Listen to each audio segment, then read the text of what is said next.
আমি যে টিপসগুলো বলেছি এতে যে আপনার মাসের 2,000 টাকার ইলেকট্রিক বিল কমে 1,000 টাকা হবে তা না, হয়তো 50 টাকা 100 টাকা বড় জোর কমতে পারে, কিন্তু লাইফ টাইম আপনি চিন্তা করেন আপনার কতটা সেভ হবে। সময় দর্শক, কম্পিউটারের ইলেকট্রিক বিল কমানোর সপ্তম গুরুত্বপূর্ণ ট্রিক্স নিয়ে আলোচনা করছি। এখানে মূলত আমি কয়েকটা ট্রিক্স নিয়ে আলোচনা করবো, শুধুমাত্র একটা দুটো না।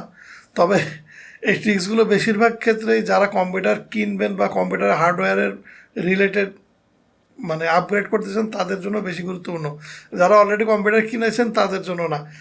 অর্থাৎ কম্পিউটারের কেনার সময় কী কী বিষয় দেখে কিনলে আপনার ভবিষ্যতে অনেক বছর যাবত ইলেকট্রিক বিল কম আসবে, এখন আমি সেই বিষয় নিয়ে আলোচনা করছি।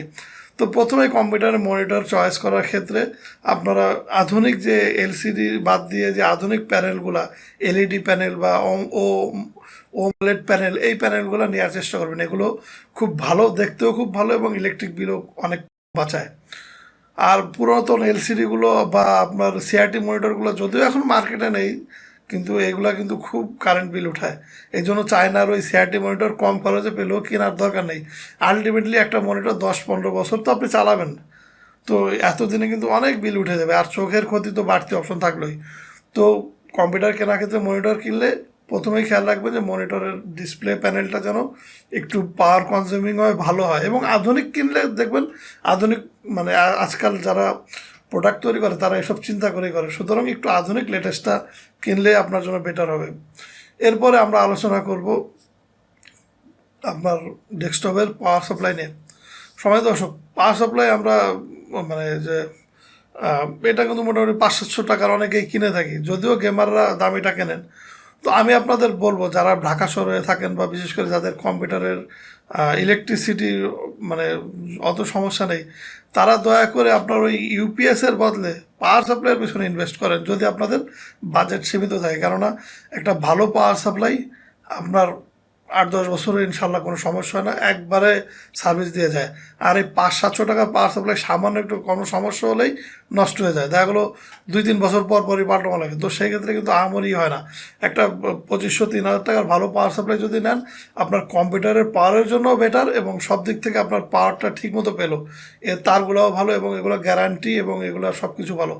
আর যদি আপনার গেমার টেমার না হন বা সাধারণ পিসির জন্য বা বাজেট কম থাকে, আপনার 500-600 টাকাটা নিতে পারেন, একেবারে খারাপ না। কিন্তু মানে যদি আপনার বাজেট একটু বাড়াতে পারেন তাহলে পাওয়ার সাপ্লাইয়ের ক্ষেত্রে সেটা বাড়াতে পারেন। দ্বিতীয়ত আরেকটা টপ টিপস, সেটা হচ্ছে আপনার মাদারবোর্ডের যে ফ্যান, এটার একটু হিট সিঙ্ক বেশিওয়ালাটা নেবেন। একটা দেখবেন চাপটা, ওটার দাম প্রায় 200 টাকা, এতটুকু একটা মানে অ্যালুমিনিয়াম হিট সিঙ্ক দেয়, সাথে উপরে ফ্যান থাকে। আরও একটু বাড়ায়, আরও 200-300 টাকা বাড়ান, সমস্যা নেই। এটা আপনার আগামী 10-15 বছর যতই না আপনার কম্পিউটার থাকবে, এই একটা ফ্যান দিয়ে কিন্তু আপনার কাজ চলবে। তো এই হিটসিংটা কিন্তু আপনার মানে ফ্যান যদিও নষ্ট হয়ে যায়, এই হিটসিংটা তো থাকলো। অন্য যে কোনো ফ্যানের উপরে এই হিটসিংটা বসিয়ে আপনি কিন্তু আবার আপনার মাদারবোর্ড, যে কোনো মাদারবোর্ড আপনি যদি পরবর্তীতে আপগ্রেডও করেন, তাতেও কিন্তু এই একটা হিটসিং ফ্যান যথেষ্ট। তো এগুলা স্ক্রুওয়ালা হোক বা ক্লিপওয়ালা হোক, যেটাও একটু টিনটা এই 200 টাকারগুলো না নিয়ে আরেকটু দামিগুলো একটু বেশি যে অ্যালুমিনিয়ামের, সেটা নেওয়ার চেষ্টা করবেন। এতে আপনার প্রসেসরের ফ্যানটা কম ঘুরবে এবং প্রসেসর ঠান্ডা থাকবে, আপনার লংজিভিটি, কম্পিউটারের যে হার্ডওয়্যার এটা লংজিভিটি বাড়বে। আর প্রসেসরে কিন্তু কম্পিউটারে সবচেয়ে বেশি গরম হয়, এটা ঠান্ডা রাখা দরকার। আর যারা গেমস খেলেন তাদের গ্রাফিক্স কার্ডও গরম হয়। তো এই জন্য আপনার অনেকে কম্পিউটারও অনেকগুলো ফ্যান লাগান ঠান্ডা হওয়ার জন্য। ফ্যান এখানে মূল ফ্যাক্টর না, মূল ফ্যাক্টর হচ্ছে আপনার হিটটা অবজার্ভ করবে কতটুকু, এই হিট সিঙ্ক, তারপরে আপনার ফ্যান। তো হিট সিঙ্কের পিছনে ইনভেস্ট করুন। ফ্যান বা RGB কালার এগুলো যদি আপনার বাড়তি টাকা থাকে ইনভেস্ট করুন না।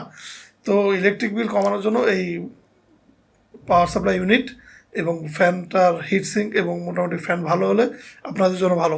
এরপরে হচ্ছে আপনার হার্ড ডিস্কের চয়েস করার ক্ষেত্রে আমি খুব গুরুত্বপূর্ণ কয়েকটি টিপস বলে রাখছি। এটা শুধুমাত্র কম্পিউটারে ইলেকট্রিক বিল কমানোর জন্য না, আপনার হার্ড ডিস্ক আর মানে SSDর পার্থক্য বোঝানোর জন্য। দেখুন সময় দর্শক, হার্ড ডিস্ক পুরাতন যে প্লেটওয়ালা, অর্থাৎ যে ডিস্কের মতো প্লেট ঘুরে চাকতির মতো ঘুরতে থাকে, এই যে হার্ড ডিস্কগুলো যে আমরা বলি 7,200 RPM, এই হার্ড ডিস্কগুলো যেটা আপনার মানে কম দামেরগুলা, সেটা কিন্তু অনেক বেশি কারেন্ট কনজিউম করে তুলনামূলক আপনার SSDর থেকে। আর এই হার্ড ডিস্কগুলো আপনার 4 বছর 5 বছর, বড় 5-7 বছর চলার পরে অবশ্যই নষ্ট হয়ে যায়। এগুলার একটা লাইফ টাইম মানে লাইফ সাইকেল এরকম। আর এটা প্রচুর ঘুরতে থাকে, যার কারণে আপনার ইলেকট্রিসিটির বিল বেশি আসে। এবং কম্পিউটার স্লো করার মূল একটা কারণ হচ্ছে এই আপনার পুরাতন এসএসডি হার্ড ডিস্ক। আপনি এক পুরাতন এইচডিডি হার্ড ডিস্ক আর এসএসডি হার্ড ডিস্ক যথেষ্ট কম্পিউটার ফাস্ট করে, তো আপনার সময় বাঁচলো। দ্বিতীয়ত আপনার কম্পিউটার কাজের এক্সপিরিয়েন্সই দেখবেন চেঞ্জ হয়ে গেছে। কম্পিউটার টার্ন অফ করা বা শাটডাউন দেওয়ার সাথে সাথে কম্পিউটার চালু বা বন্ধ হয়ে যায়। অনেক রকম সুবিধা, ইলেকট্রিসিটি বিল অনেক কম কমায়। আর এগুলোর লাইফ টাইম জানেন কেমন, মোটামুটি 15-20 বছর আপনি একটা হার্ড ডিস্কে একটা এসএসডি দিয়ে চালাতে পারবেন। এ তো গেল আপনার হার্ড ডিস্ক এসএসডির ইলেকট্রিসিটির ব্যাপার এবং টেকার ব্যাপার। আরেকটা গুরুত্বপূর্ণ বিষয় হচ্ছে, যেটা আমি নিজেও ডাটা রিকভারি কাজ করি, জানি যে মানুষের ডাটা হারিয়ে গেলে কী পরিমাণ পেরেশানি সে থাকে, বিশেষ করে বিয়ে শাদীর ছবি, তাদের স্মৃতির ছবিগুলো বা ভিডিওগুলো। তো এই ডাটা রিকভারি আপনার বিশেষ করে যে পুরাতন হার্ড ডিস্কগুলো, এগুলোতে বেশি সমস্যা হয়। আপনার একটু কারেন্ট ওঠানামা করলে বা ঠাস ঠাস করে কম্পিউটার বন্ধ হয়ে গেলে আপনার এসএসডিতে আমি যে পরিমাণ উইন্ডোজ ক্র্যাশ করতে দেখেছি, সরি আপনার পুরাতন আপনার হার্ড ডিস্কে, এসএসডিতে তার খুব কমই হয়েছে দেখেছি যে আপনার উইন্ডোজ ক্র্যাশ করে। হ্যাঁ, কম্পিউটার ঠাস করে চলে গেলেও আপনার এসএসডিতে আপনার উইন্ডোজটা সহজে ক্র্যাশ করে না।